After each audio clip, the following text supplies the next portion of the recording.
Nasa 2,000 overseas Filipino workers mula sa Middle East ang nakauwi na ng bansa sa tulong ng repatriation program ng pamahalaan. Pinakahuli dito ang batch na sakay ng ikatlong chartered flight ng pamahalaan, si Clazel Pardilla sa sentro ng balita. Bakas pa sa alaala ni Faye ang pagbagsak at pagsabog ng missile sa Sharjah, United Arab Emirates, kung saan siya nagtatrabaho bilang lady driver. Yung bahay ng amo ko ay nasa Sharjah Airport, doon po yung binumba ba. Nakita ko po yung jet na lumilipad. Tapos 2 beses po na tumutunog ng boom, ganyan. Habang patuloy ang sigalot sa gitnang silangan, tumitindi pa ang takot na nararamdaman ni Faye, kaya nagpasya na siyang umuwi ng Pilipinas. Humingi po ako ng tulong para makauwi po ako. At salamat po sa ating presidente at sa lahat-lahat po ng nasasakupan niya.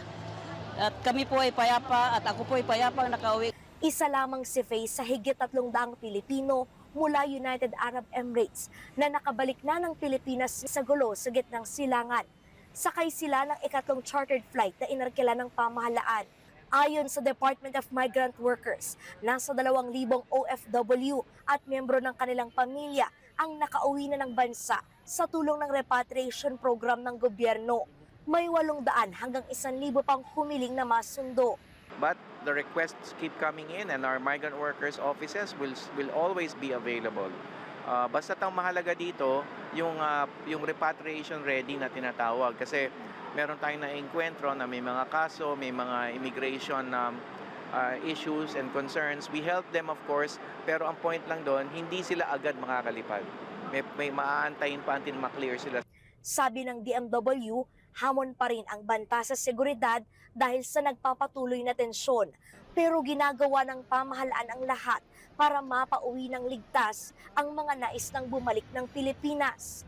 Sa mga susunod na araw, ilang Pilipino pa ang sasailalim sa repatriation gamit ang ika-4 na chartered flight ng pamahalaan. Tiniyak ng DMW ang pagbibigay ng tulong pinansyal, medikal at psychosocial support sa mga nakauwing OFW.